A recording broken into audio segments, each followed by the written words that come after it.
porque Tov, Haverins, Hakol Beseder, tudo em ordem. Vamos fazer a leitura aqui da nossa quinta parte dessa Parashá dessa semana, tá? Nós estamos aqui na Parashá de Ekev, tá? Estamos agora aqui no Sefer Hadevarim, que é o livro de Deuteronômio em português, tá?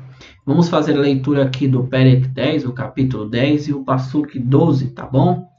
Eu quero me focar dentro de um Pasuk específico aqui, tá?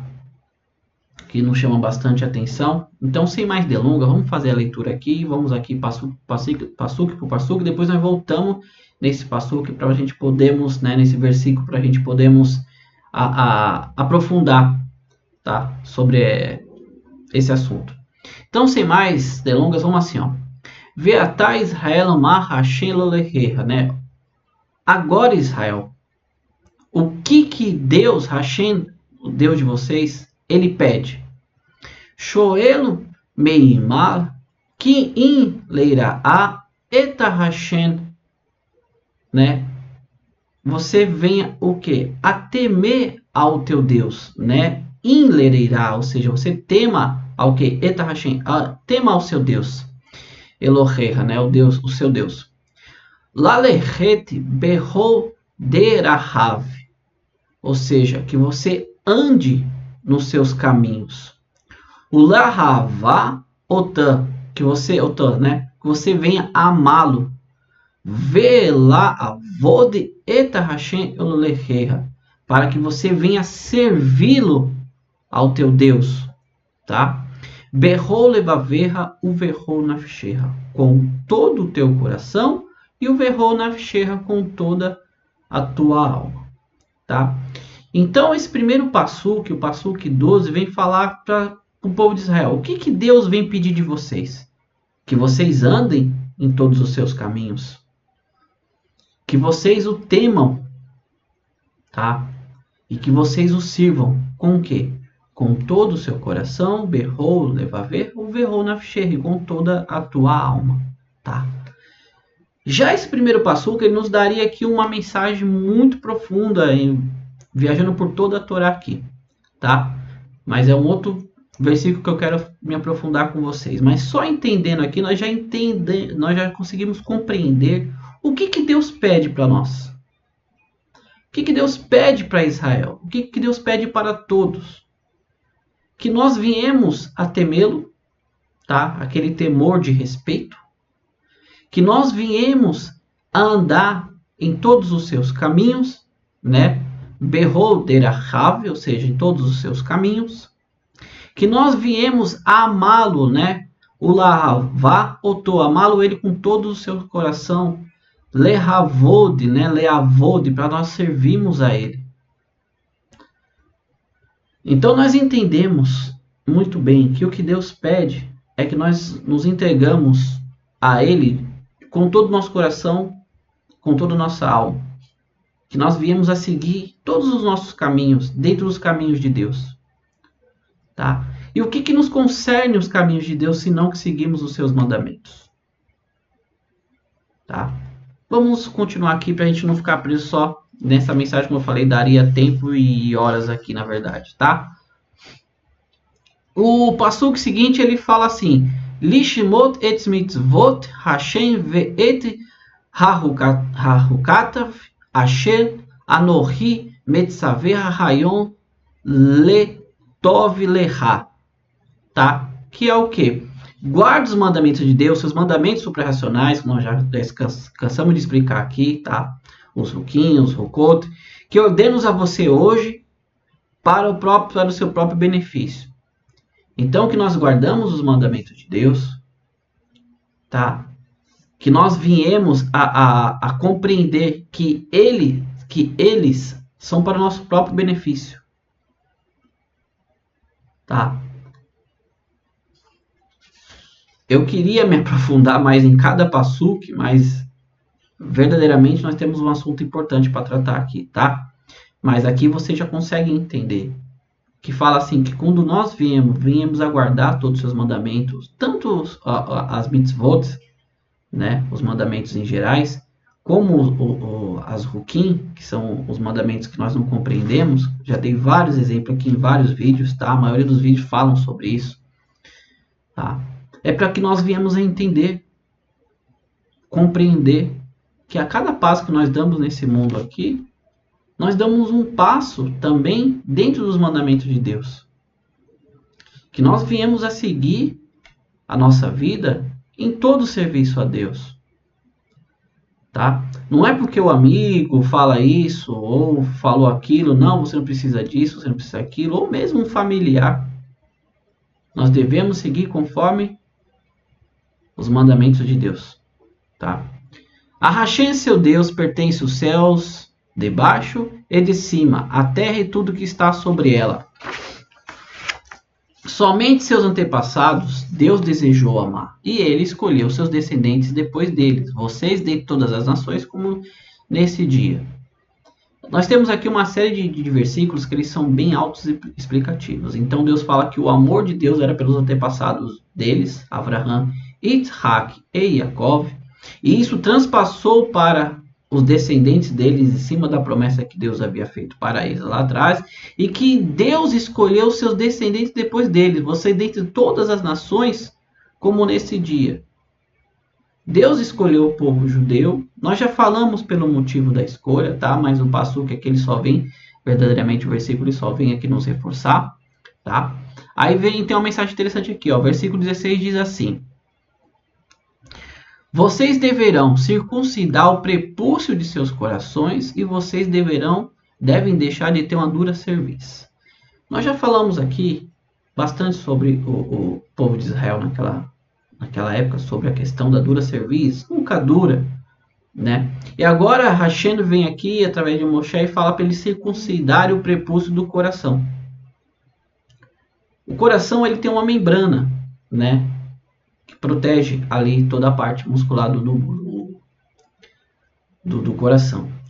Você consegue entender aqui que a mensagem é a gente tirar essa membrana, não literalmente, mas para que venha adentrar sobre nós, venha adentrar sobre o nosso coração, todos os mandamentos de Deus, para que nós venhamos a servi-lo com alegria. Servimos com contentamento, com prazer. Tá? Pois Hashem, seu Deus, é o Deus dos deuses e Senhor dos senhores, o grande, poderoso, temível Deus que não favorece e não aceita suborno. É sobre esse passuquinho aqui, sobre esse versículo que eu quero me aprofundar, mas nós vamos continuar para depois nós voltarmos aqui. Tá? Porque aqui diz bem claro que Deus não aceita suborno. Tá? Nós vamos nos aprofundar nisso. Ainda assim, ele emite o julgamento do órfão e da viúva, ele ama o convertido e dá-lhe pão e vestimenta. Esse passuquinho aqui, esse passuque, ele é bem interessante também, se nós formos parar para analisarmos ele aqui, fala assim que ele emite o julgamento do órfão e da viúva. Nós falamos também, tá? No vídeo anterior sobre essa questão, fiz um corte aqui também, sobre a questão do órfão e da viúva, até que Yeshayahu, né, o profeta Isaías ali, ele comenta muito bem sobre a questão do povo fazer e continuar a estar praticando os mandamentos de Deus, mas esquecer das viúvas e dos órfãos. E ainda nos seus julgamentos, né, eles acabam não olhando, atentando-se a isso. Ao mesmo tempo que Hashem fala aqui, porque ele é o Senhor dos senhores, ele vem e fala que ele também, como o Rashi comenta aqui, ele também é humilde, porque ele lembra das viúvas e dos órfãos, que são aquelas pessoas menos desfavorecidas, porque a viúva não tem o seu marido, muitas das vezes ela perdeu aquele suporte, e o órfão é aquele que não tem quem o proteja, ele não tem um pai e uma mãe. Então os olhos de Deus ele está sempre atento a essas pessoas. Tá? Os menos desfavorecidos, vamos dizer assim. Esse é um assunto muito importante também, poderíamos pegar só esse passuque e fazer um vídeo inteiro aqui, tá? E fala assim, ele ama o convertido, ele ama o estrangeiro, aquele que está no seu meio, e dá-lhe pão e vestimenta. Quem sustenta, quem dá, indiferente aqui de todas as coisas, é Deus que sustenta quem está fora, quem está dentro, tá? O passuque aqui está falando de quem? O convertido, o ger, verrovev ger, né? Latet lo lachen, né? Lechen, Veish Malach, ou seja, né, ele que dá o pão e ele que dá o sustento, as vestimentas ali. Tá? Vocês amarão o convertido porque vocês foram estrangeiros na terra do Egito, ou seja, vocês vão amar o estrangeiro, o ger que está no meio de vocês. Nós já explicamos sobre essa questão da palavra ger, convertido, estrangeiro. Tá? E Deus ordena que o povo de Israel ele ame aquele que está no meio dele, que não é judeu, que não é dali, não, ele não veio da descendência de Israel, tá? Mas ele está no meio deles. Eu já expliquei isso aqui para vocês. Se a pessoa está no meio de um grupo, é porque então ele se sente bem, tá? Então, se uma pessoa quer andar com o povo de Israel, é porque ele está dentro ali dos preceitos. Então, ele já é um aspirante a ser um converso. A pessoa converte, ele deixa aquele eu dele antigamente e ele abraça uma nova maneira de vida, que no caso aqui seria abraçar a Torá e Mitzvot. Então você deve tratar ele como se fosse um natural seu, como se fosse um próprio israelita. Aí Deus fala, porque vocês também eram estrangeiros na terra do Egito, tá? Você temerá a Hashem, seu Deus, você o servirá, você se apegará a ele, pelo seu nome você irá jurar. Ele é sua glória, ele é o seu Deus, aquele que fez as coisas extraordinárias e impressionantes para vocês, que seus olhos viram. Seus antepassados desceram ao Egito com 70 almas e agora Hashem, seu Deus, fez vocês numerosos como as estrelas do céu. Aqui, Moshe começa a relembrar aquela geração ali do que Deus havia feito, das maravilhas que Deus havia feito para eles desde quando o povo de Israel desceu ali para o Egito com Jacó e seus filhos e seus servos ali, né, ali a mando de Yosef, tá? Assim você amará Hashem, seu Deus, e guardará o que ele lhe confiou. Deus confiou ao povo judeu a sua Torá, as suas mitzvot, tá? Seus mandamentos suprassionais, seus mandamentos racionais, seus preceitos, todos os dias, todos os dias. Vocês deverão agora entender que não falo com seus filhos, que não conheceram e não viram a disciplina de Hashem, seu Deus, sua grandeza, sua mão forte, seu braço estendido. Ou seja, Deus está falando que eu não estou falando com os seus filhos futuramente, estou falando com vocês agora. Vocês devem transmitir isso para eles, porque eles não viram, vocês viram todas essas coisas, porque vocês eram os filhos daquela geração que pereceu, então vocês viram. Então vocês falem aos seus filhos. Eu estou falando com vocês hoje, vocês retransmitam isso. Nós já falamos sobre a questão de educação, de transmissão dos mandamentos de Deus, que as pessoas deveriam, né, tomar e falar, ensinar o teu filho, ensiná-lo a questionar. Nós já comentamos exaustivamente também sobre isso. Vamos continuar aqui. Da disciplina de seu Deus, sua grandeza, sua mão forte, seu braço estendido. Seus sinais de divina providência, seus feitos que ele realizou dentro do Egito, para o faraó, rei do Egito e toda a sua terra, e o que ele fez ao exército egípcio, aos seus cavalos e carruagens, como ele inundou as águas do Yansuf, né, o Mar Vermelho aqui em português, sobre eles quando eles perseguiram vocês. Deus os destruiu, eles desapareceram até este dia, eles não viram o que ele fez para vocês no deserto, até vocês chegarem a este lugar. E o que ele fez a Datã e a Avirã, filhos de Eliabe, filho de Reuven, quando a terra abriu sua boca e os engoliu, ele, sua família, suas tendas e tudo que mantinha sob seus pés, na presença de todo Israel. Mas seus olhos viram toda a grandeza dos atos de Deus que ele realizou. Então Moshe aqui começa a relembrar vários atos de grandeza que Deus fez em prol do povo, tá? Desde Datã, Avirã, os egípcios ali no Yansuf, no Mar Vermelho, tá?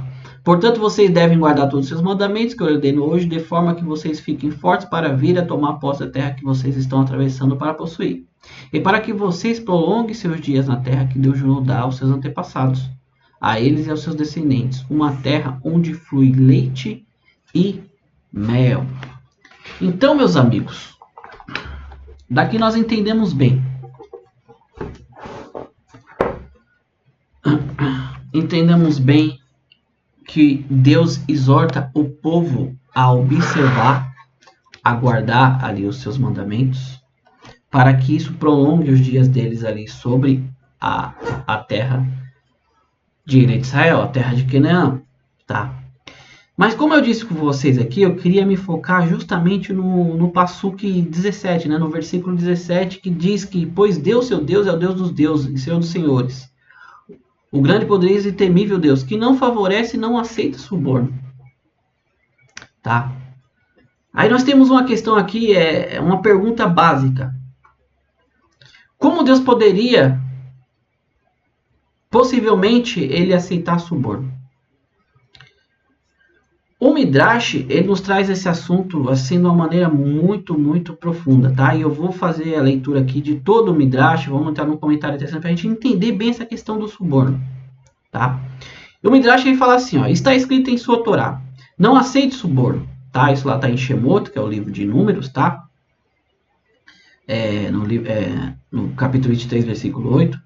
Mas o Senhor aceita suborno como o versículo afirma. Ele aceitará um suborno do âmago do homem perverso para mudar os caminhos da justiça. Isso em Provérbios, né, o capítulo 17, versículo 23, está escrito justamente isso, que Deus aceita o suborno do âmago do ser humano. E não é de qualquer ser humano, do perverso. Para o quê? Para mudar os caminhos da justiça. Qual é o suborno que Deus aceita? Ele aceita a techuvá. Techuvá é um conceito dentro do judaísmo que significa você fazer um retorno. Você deixar o que você fazia antes, você deixar quem era você antes, e você retornar a Deret Hashem, aos caminhos de Deus. Tá? No caso seria o arrependimento. Os bons atos do perverso nesse mundo, Deus diz, né? Deus diz ao povo judeu: meus filhos, enquanto os portões da Techuvá estiverem abertos, eu aceitarei o suborno neste mundo. Mas quando eu assentar em julgamento do mundo vindouro, eu não aceitarei suborno, como o versículo declara por o próprio Provérbios, capítulo 6, versículo 36. Ele não acatará nenhum resgate. Parece meio contraditória aqui a situação, mas vamos nos aprofundar aqui. Então, essa pequena parte do Midrash, ele fala assim, que justamente Deus não aceita suborno. Porque toda essa questão de suborno, nós lemos no livro de Êxodo lá, como nós citamos aqui no capítulo 23, versículo 8, que Deus não aceita que você pague por algo que é errado, tá? Que você tente enganar ou burlar qualquer coisa, subornando tal autoridade. Tá? Mas vamos aqui nos aprofundar.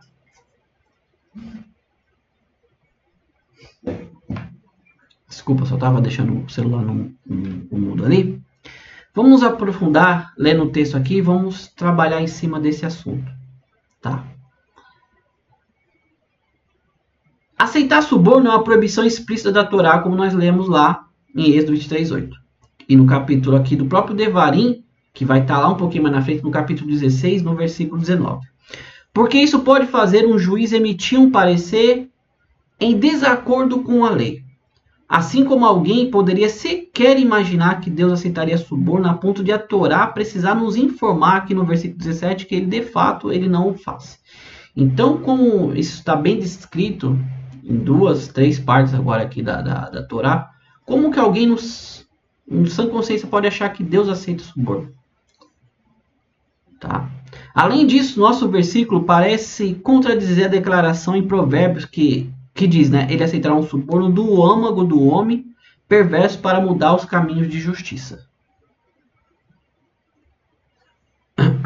Urashi, né, o comentário dele, ele fala que o santo bendito seja ele, aceita palavras de humildade e apaziguamento do âmago do perverso, isto é, em segredo entre Deus e ele, para mudar seu veredito do mal para o bem. Então Urashi, ele vem e comenta assim, a palavra âmago é o interior, não é algo que está exposto, é entre a pessoa e Deus. Então, se a pessoa no seu íntimo, que ela toma uma atitude de mudar os seus atos, deixar para trás, se arrepender e fazer a vontade de Hashem, Deus aceita esse suborno. Mas vamos aprofundar o que é esse suborno que não tem nada a ver com a peita, né, que é a palavra para suborno, também aqui menos usada, que é justamente o que nós já comentamos.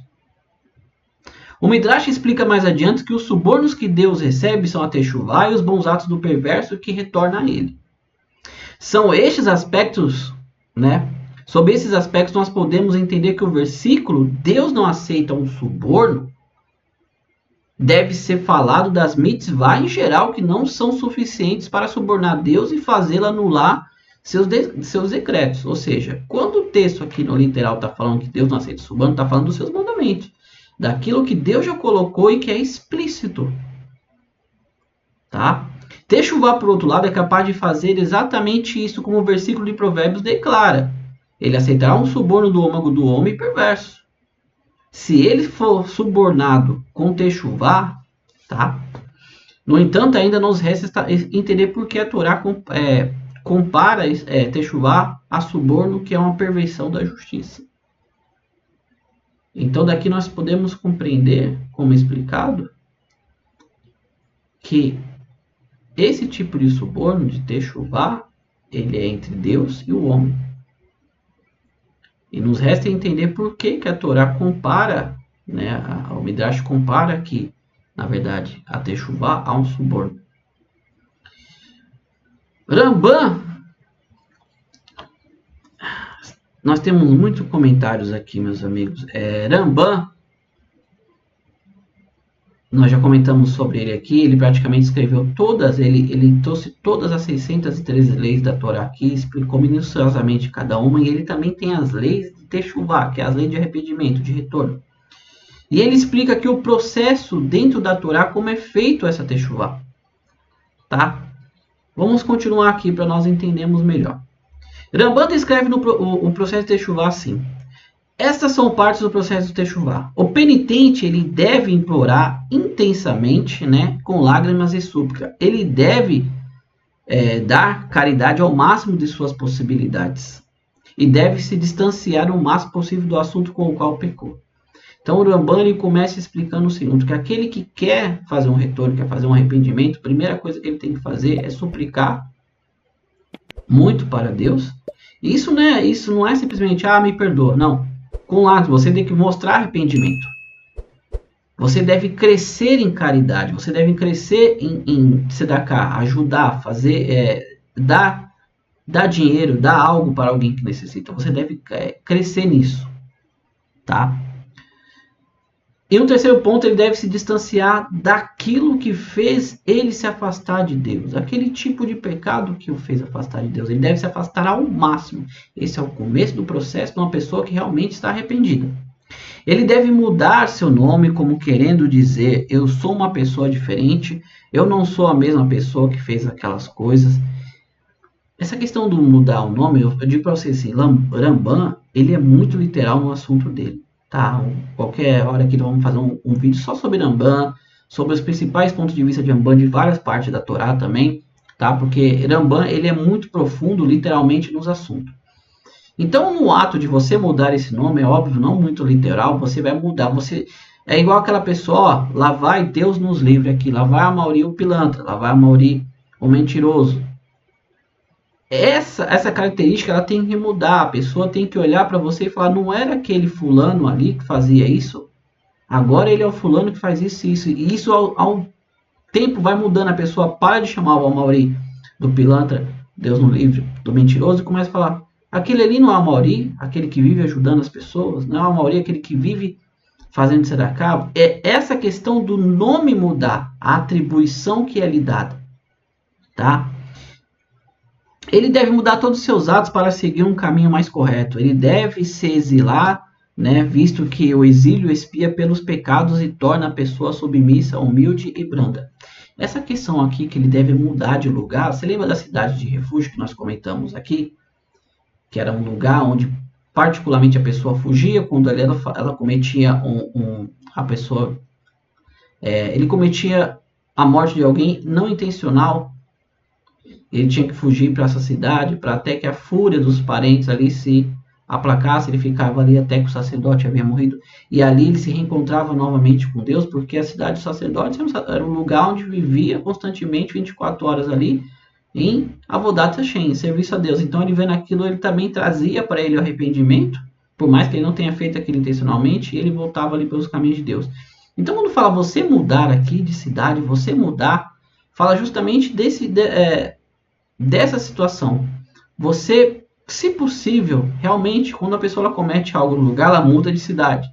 Para que aquelas pessoas não conhecem ele, mas o outro ficou marcado. O certo é que a pessoa resolva tudo onde ela estava, que ela saia de lá com um bom nome, como nós explicamos, e se ela for para um outro lugar para mudar, tá? Esse assunto aqui ele é muito importante porque se é algo que te faz pecar constantemente, e você não está tendo controle daquilo, você não está tendo, o necessário é que você mude. Primeira coisa, você deve deixar aquilo. Se você vê que você não pode, saia daquela região, saia daquele lugar. Isso é muito profundo, tá, gente? Não são aquelas palavras que não são para todo mundo, tá? Mas esse é um processo, porque hoje, infelizmente, muitas pessoas falam, eu estou arrependido. Só que o arrependimento dela não é aquele arrependimento sincero. Por quê? Porque ela volta a fazer aquilo uma semana, 2 semanas, um mês depois. Ou seja, não foi um arrependimento. Aquilo permaneceu na sua mente. Nós vamos ver isso aqui um pouquinho mais na frente sobre da onde tem que começar esse processo de arrependimento. Tá? Então, Ramban explica que isso espia também pelo zelo. Você sair do lugar.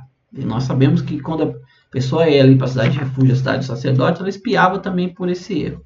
Tá bom? Continuando aqui. Todos esses passos precisam ser seguidos se a pessoa deseja ser perdoada completamente por seus pecados. No entanto, o princípio básico da Teshuvá é de fato muito simples, como escreve o Alter Rebbe. Nós já falamos também. O mandamento da Teshuvá, do retorno do arrependimento, conforme requerido pela própria Torá, ele é simples. Tá? Resolução de abandonar o pecado. Ou seja, isto é, a mera resolução na mente de uma pessoa de não mais cometer o pecado novamente é suficiente para cumprir o mandamento da Teshuvá, do arrependimento, conforme requerido pela própria Torá. Ou seja, o próprio Walter Rebbe aqui ele explica. É simples. Nós vamos entender o caso de Ramban aqui, mas ele é simples. Tudo começa onde? Na mente. O processo do arrependimento, ele tem que começar na sua mente, no seu interior. Tem que partir lá de dentro de você querer mudar.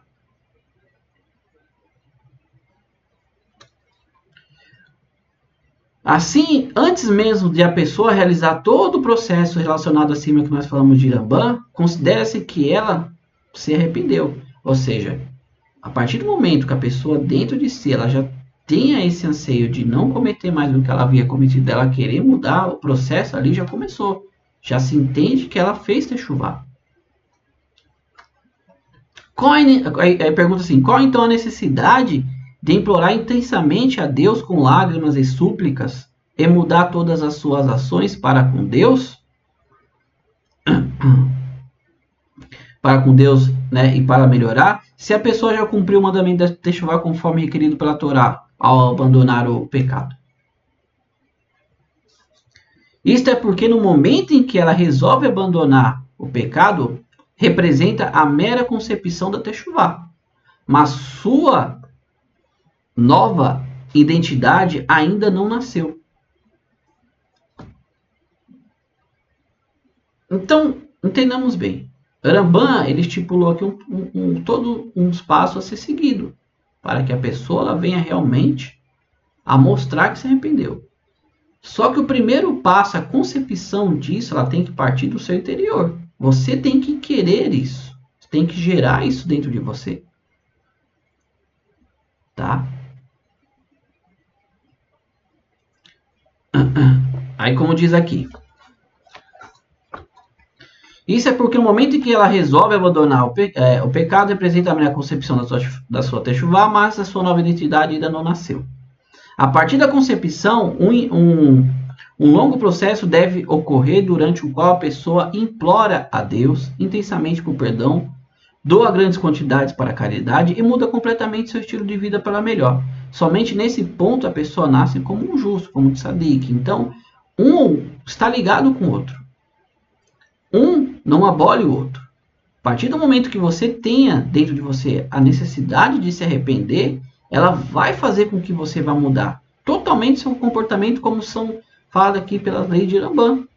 Porque o simples desejo ele não muda se você não mudar os seus atos. Me veio um insight aqui, né, insight sobre um assunto bem profundo em relação a isso, porque verdadeiramente só o simples ato de você no emocional achar que você está servindo a Deus, que você acredita em Deus, né, que você adora Deus, ele não quer dizer nada se isso não se transformar em concreto nas suas ações. Da mesma maneira, a pessoa que ela se arrepende, ela não vai demonstrar que se arrependeu se as suas ações não mudarem. Assim, o mandamento da Teshuvá, conforme requerido pela Torá, sobre o qual fala o Alter Rebbe, que ocorre em um instante, forma a essência e a fundação a partir de onde cresce a Teshuvá da pessoa. De forma similar ao momento da concepção de uma criança, que forma, né, similar ao momento da concepção de uma criança, que forma a base para os 9 meses de desenvolvimento que se segue, ou seja, ele pega aqui a analogia de uma criança. A concepção já foi gerado, mas há um processo durante os 9 meses em que a criança ela é gerada, vai criando seus olhinhos, seus braços, pernas, vai criando tudo ali dentro, ou seja, a Teshuvá, ela é o mesmo processo, ela nasce dentro de você, só que ela tem que mudar com atitude, com ações, com desenvolvimento. Este é o processo de desenvolvimento que está descrito na passagem acima do Rambam.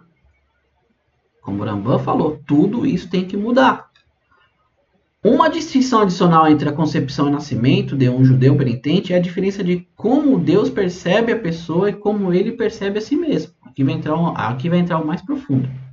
Sob a perspectiva da pessoa, ou seja, da mesma forma sob a perspectiva de um tribunal judaico, ele não pode ser considerada isenta de pecado até que todos os seus efeitos, tanto em si própria quanto em seu ambiente, foram erradicados. Então, semelhante a um julgamento, né, seja Deus o livre criminal, seja ele um julgamento por causa de posse, seja um julgamento por causa de qualquer outra que possa ter, você sabe que aquela pessoa que ela está em julgamento, ela só vai ser absolvida se tudo aquilo que ela fez, não só ela mesma, como a segundos e a terceiros, vierem ser o que? Erradicados, vierem ser mudados. Como o próprio texto aqui, diz aqui, né? Se o próprio ambiente ali for erradicado, se toda aquela coisa que ela fez, ela foi erradicada. Mesma coisa é o processo da Teshuvá, do arrependimento. Você tem que não só querer dentro de você, ele tem que sair para fora, em atos, em ações. Portanto, até que ela nasça como um justo, ela não pode estar confiante que seu pecado foi expiado. Ou seja, mais uma vez, meus amigos, não adianta só viver dentro do emocional, achar que está fazendo o que é. Não. Todo esse emocional ele tem que sair para fora em ações. Entretanto, sob a perspectiva de Deus, assim que a pessoa resolve em sua mente não pecar novamente, a semente de um tzadik em potencial foi plantada. Então, se a pessoa lá dentro, lá no seu interior, ela entendeu a gravidade daquele erro e a partir daquele momento ela fala, jamais eu vou fazer aquilo ali, a semente da pessoa justa já foi implantada. E a parte fundamental do seu arrependimento já ocorreu. Deste ponto em diante, é somente uma questão de tempo até que as emoções genuínas se emerjam, se materializam nas mudanças de estilo de vida que erradicarão o pecado. Acho que isso aqui deu para entender bem claro, né? Então, a partir do momento que nasce dentro dela o desejo dela não pecar mais, dela ser um justo, é questão de tempo que isso venha a agir e venha a se emergir, nascer em atos, em atitudes. Essa mudança. Portanto, sob a perspectiva de Deus, assim que o pecador decide em sua mente não mais pecar, Deus o perdoa. Mas este perdão é até certo ponto injusto, pois a pessoa ainda não completou o processo de Teshuvá. E, portanto, de acordo com a lei em si, ela ainda não pode ser perdoada. Pode parecer justo, mas da perspectiva da ótica de Deus, que foi no interior, que Deus está vendo que a partir dali nasceu e Deus já sabe todas as coisas que aquela pessoa vai colocar aquele seu âmago, aquele dentro do seu intento em atos, Deus entende. No entanto, conforme explicado acima, uma vez que a semente do seu arrependimento, que é a base para o processo inteiro da Teshuvá, já foi plantada, sob a perspectiva de Deus, ela está perdoada. Agora ela precisa corrigir os atos que levaram àquele pecado, mediante os homens, mediante toda ali a sociedade. Tá?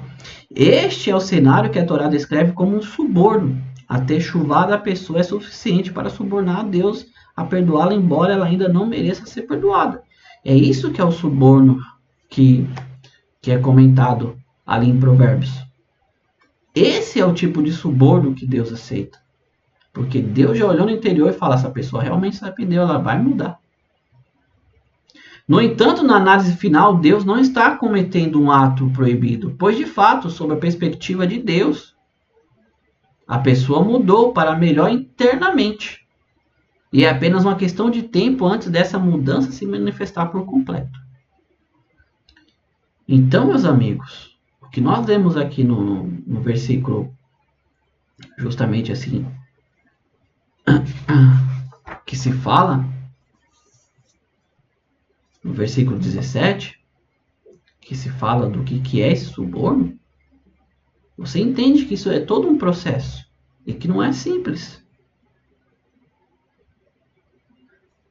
A Torá, a Bíblia, ela nos ensina o que é um arrependimento verdadeiro.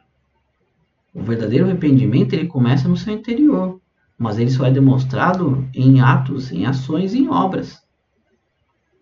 Por isso, a Torá é tão enfática em você trabalhar a mente para dominar o coração, porque desejos, anseios, não querem dizer nada. Você vai ver a Torá ela tratando várias vezes como desejo como fogo de palha, porque ele só é aceso e ele acaba rapidamente. Só que nós devemos usar o nosso intelecto, a nossa mente, para manter esse fogo aceso. Só que isso só é feito quando nós compreendemos e entendemos as coisas. E isso tem que ser transpassado para fora, em atitudes como ajudar pessoas, em atitudes como ajudar ONGs que ajudam pessoas. Quando você ajuda uma entidade que ela ajuda milhares de pessoas, você está ajudando essas milhares de pessoas. Quando você ajuda, quando você sacia a fome de alguém que estava com fome, você está saciando um dos maiores desejos do ser humano, que é aquela necessidade de se alimentar para continuar a viver. Você deu força para aquela pessoa.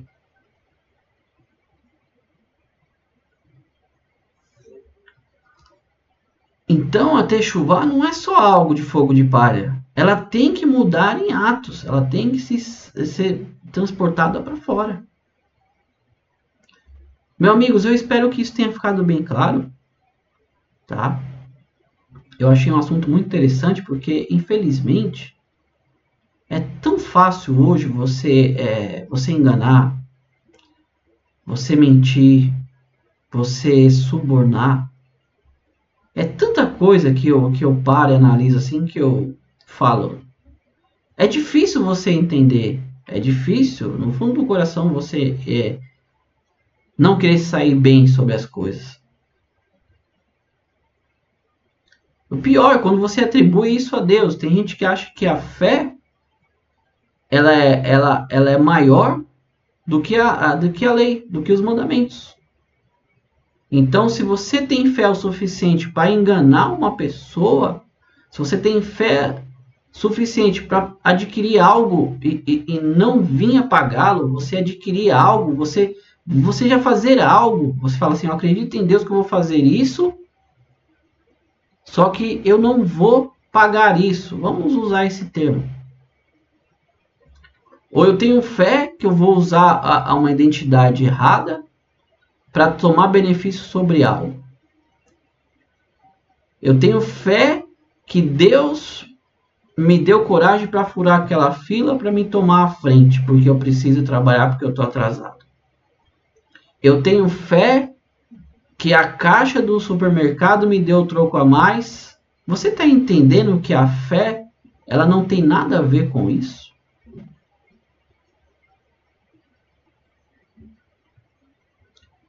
Este é um outro assunto, tá?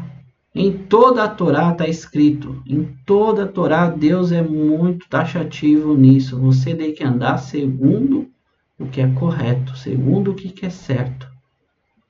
Não tem nada a ver uma coisa com a outra. Suborno para Deus é errado. O suborno ele cega, a mentira ela cega, ela faz com que um juiz que está ali para julgar uma causa ele fique cego. Pagar quebra. Vamos lá, pagar quebra, pagar Detran, comprar habilitação, fazer documentação falsa.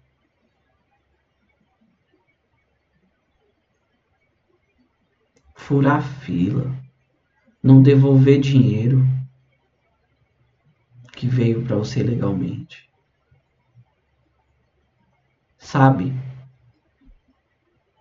Essa questão do suborno ela é muito importante. Você não tem ideia de como isso destrói todo um sistema de justiça. Vejam o nosso país. Vejam o país onde nós estamos. O que o suborno tem feito com juízes, com delegados, com autoridades policiais, com presidentes, com governadores, com prefeitos. Nós estamos na mão de bandidos. Mauri, eu não roubei, não subornei, não paguei milhões. Mas você pagou um amigo para arrumar uma vaguinha para você ali. Ah, Mauri, eu não roubei milhões de reais. Mas você roubou 10 reais de quem necessitava. Você tomou, você pegou aquilo que não era teu. Nossa, nós podemos ficar aqui horas e horas só falando sobre isso. E a pessoa falar assim, não foi Deus que me deu. Deus que te deu?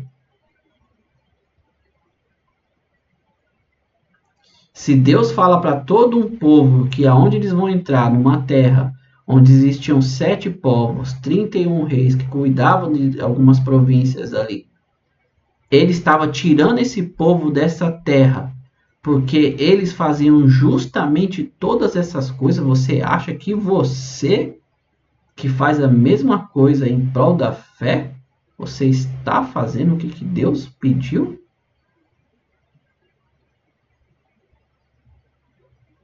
Você acha certo? Você já maquinar que você vai comprar algo e você não vai pagar? Você acha certo tomar o lugar do assento de uma pessoa para que aquele assento é preferencial dela? Você acha bonito isso?